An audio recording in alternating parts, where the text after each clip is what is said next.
Hello, everybody. Good morning, good afternoon, good evening, wherever you are. This is Casanova.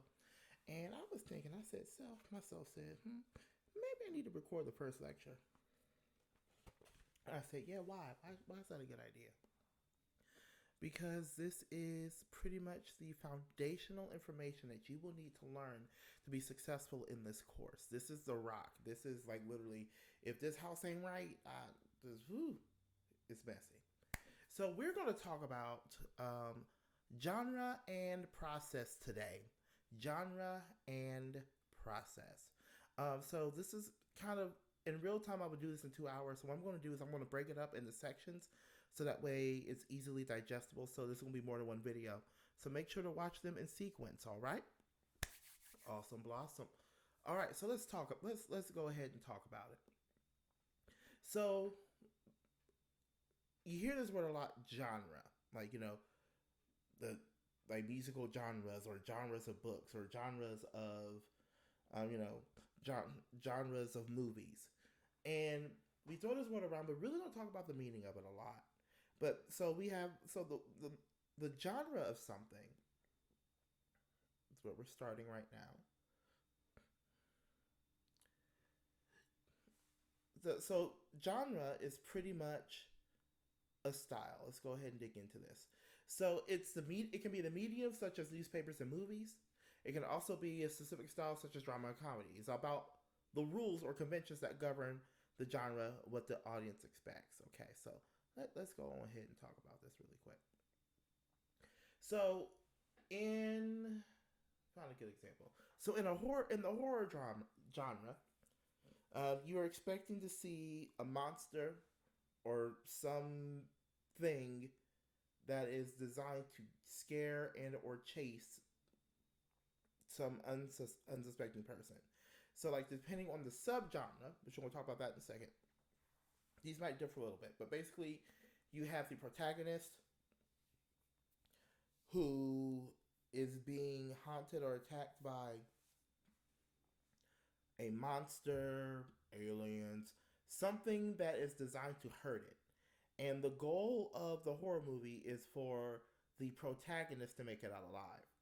Um, so you expect a lot of jump scares. You expect those moments where the antagonist is like this close to getting them, and then all of a sudden something happens, and but then like there's that big battle at the end where the hero and the protagonist and antagonist come together and have this massive battle, and in the end they're coming out and they're limping out.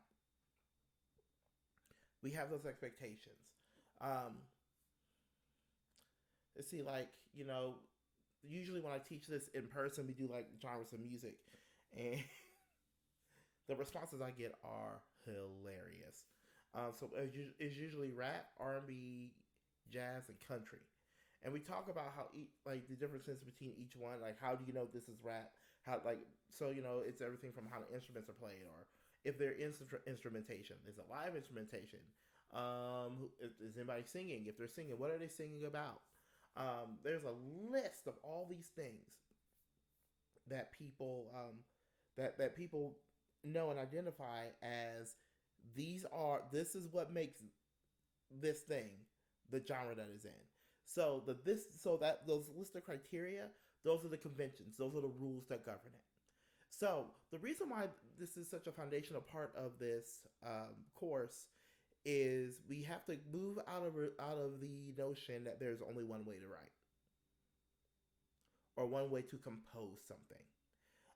I know a lot of high school teachers are moving in this direction as well, but there's a lot who are not. And many people walk into the English classroom with the notion that they are bad at writing. Or I'm not a good writer, okay.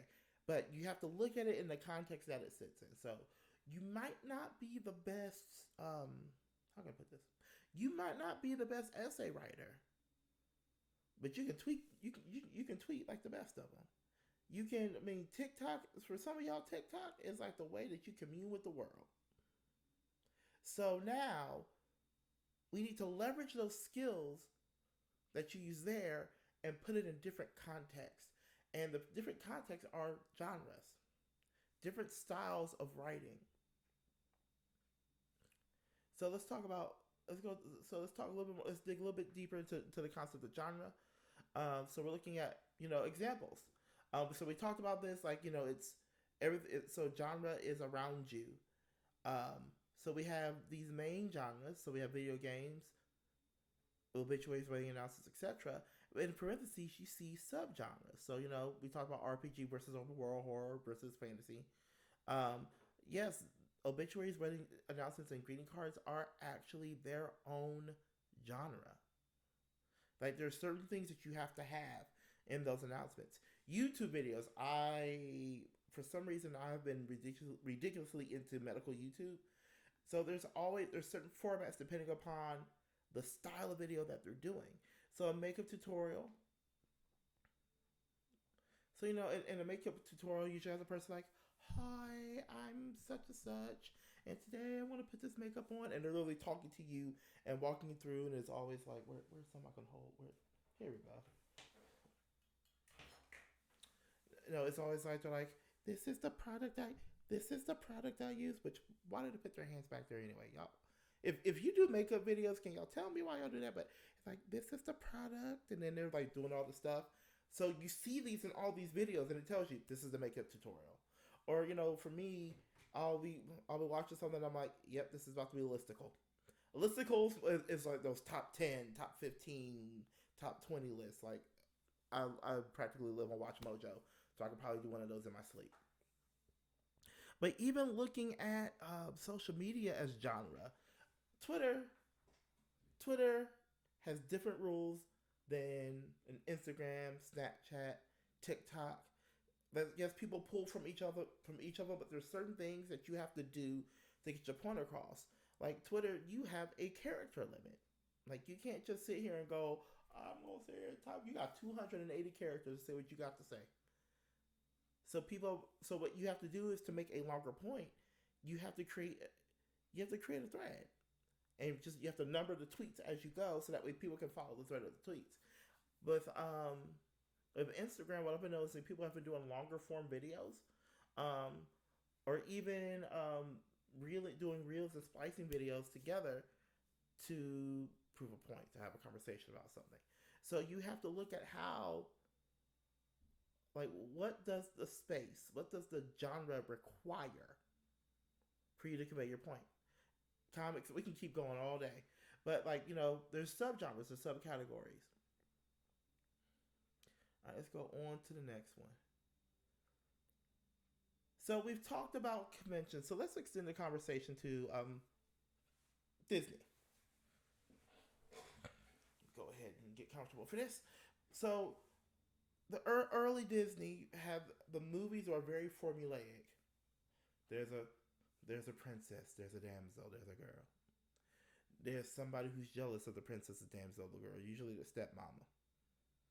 And then by some unfortunate turn of events, or person stepmama witch person's mad, so the princess has becomes hurt or incapacitated or eats a poisonous apple from a stranger. You know exactly which one I'm talking about.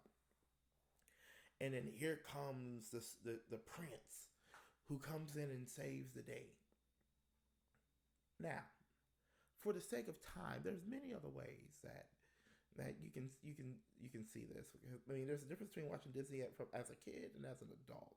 And now as an adult, I'm watching it now as an adult who has kids. So, if this was in person, we would go deep. But for the sake of time and your attention span, we will not. But this is the formula.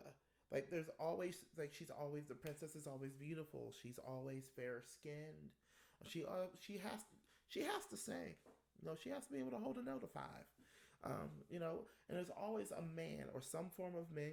Nobody has the seven dwarves, but she still has the prince at the end, which different discussion. I'm trying to keep this short.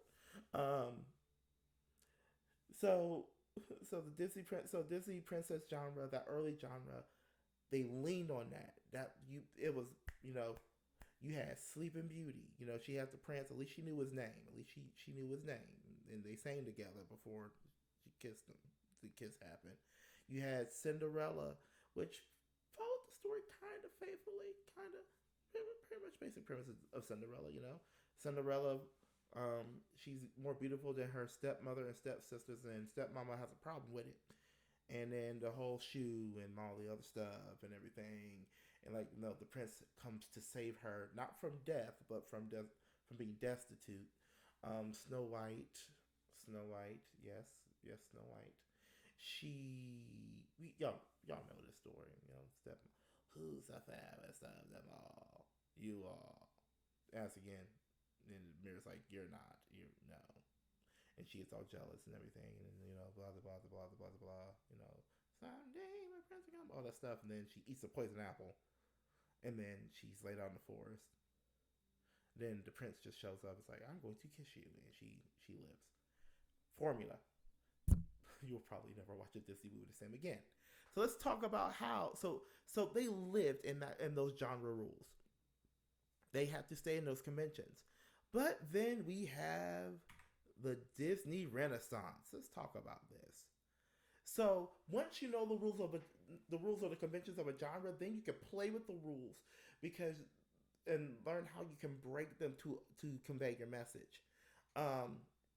By breaking the conventions of a genre, by parodying those conventions, or by combining different genres, creators can make new kinds of text and even new genres. Let's talk about video games is a perfect example of this. We went from Pong, which I feel like the screen is very Pong friendly, where it's like boom, boom, boom, to like Donkey Kong and Plumber Man, Mario. Then Super Mario, and then like Sonic, and now we sitting having all look. I played what I play. I played Halo recently, and it's like you're just in a movie. Everybody just looks so real. Like I remember, even Mortal Kombat. Like I grew up playing Sega. Like I had a Sega Genesis, and I remember playing Mortal Kombat, and it looked like you had like sticker people on top of the background. And now I'm sitting here, I'm playing Mortal Kombat 11, and it's like, what? Like it feels like a movie. It feels like they're real. But they have to shape the rules and break the rules. Like Mortal Kombat in itself changed the genre of fighting games because you can decapitate folk. You couldn't decapitate. You couldn't do all of the fatality and brutality prior to Mortal Kombat here in the States. So let's talk about Disney. So we have the Disney, the old school Disney, and then we have the Disney Renaissance, starting with The Little Mermaid. First of all, The Little Mermaid saved the man. Now, granted, she gave up. Granted, she wanted to be with him, and we all know how that goes. I mean, then we had, I'm trying to remember the order. Then we had like Beauty and the Beast. Beauty, Belle, literally ignored the man who all the girls were like swooning over, and she was like, I read books. Do you? Like, if you watch, she was really repulsed by this man, and then she turned around and looked at the beast and said, "Look, let my daddy go. Let him go. I'm gonna take this one. I'm gonna take this L. I'm gonna live in this house." She fell in love with the beast, which that's another discussion for another day. But she is in a way the hero because she saved the beast. The beast was dead. He was dead, and she's crying and all in love with him, and he's all like gorgeous.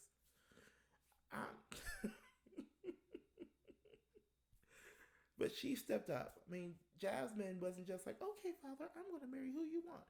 Jasmine was like, I don't want none of these men. I want him. I want Aladdin. I want this guy.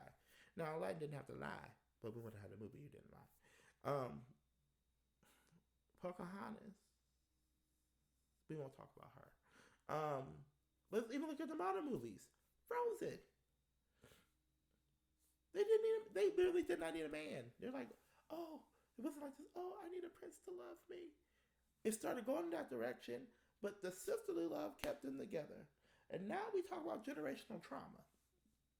Twice. Moana in a way is the narrative of generational trauma, because the reason why they couldn't be explorers, again, you can tell I have children. The reason why they weren't able to be explorers was because the father lost his friend and he put all the boats away. But also the trauma of of Taka getting her heart. She literally had her heart ripped out by some man. And again, she started killing everything in its way until they put the heart back. But still, in Kanto, generational trauma. Generational trauma. Like, we have all these different topics coming up, but we also have these women who are stepping up as heroines. And Kanto was literally like the first one where the mama was the antagonist, or a maternal figure was the antagonist and did not die. And her mama still had to be alive too. So we have to change the genre. We're changing and breaking conventions to create new genres or to speak to newer audiences. And we do the same thing in writing. So what genre analysis is, we're almost done. What genre analysis is, you want to pay attention to patterns that you notice across example text from that genre. This will give you the sense of the rules or conventions supported genre.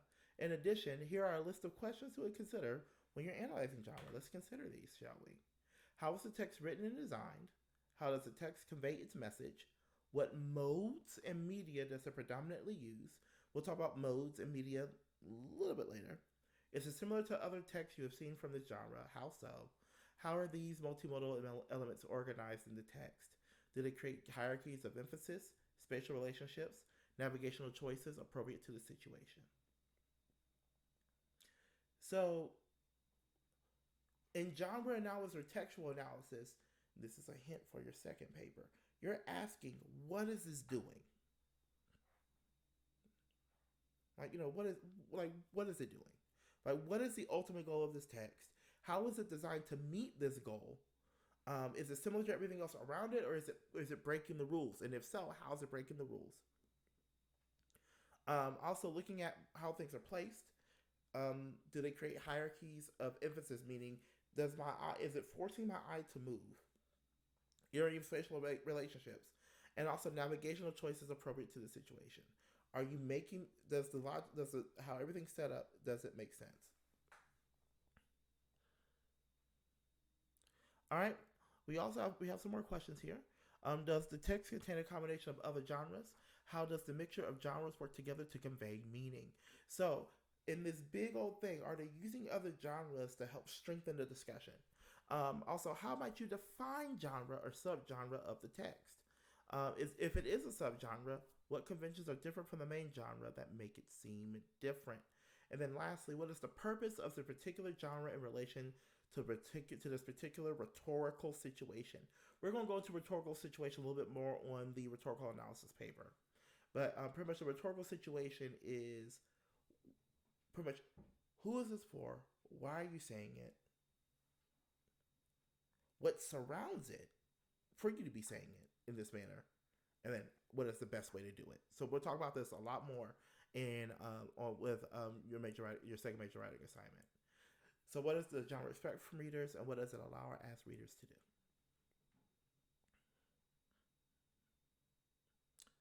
All right, my friends. So that's pretty much part one of the lecture. I think it's the shortest I've ever done it. This is part one, just focusing on genre. So go ahead, stretch your legs, get some. Look, I got me some Kool-Aid and a hint of slushy in here, and then stretch your legs a little bit and come back, and then we're going to talk about the writing process and really dig more into your first paper, so that way you know what to do. All right, buddy. I'll see you soon.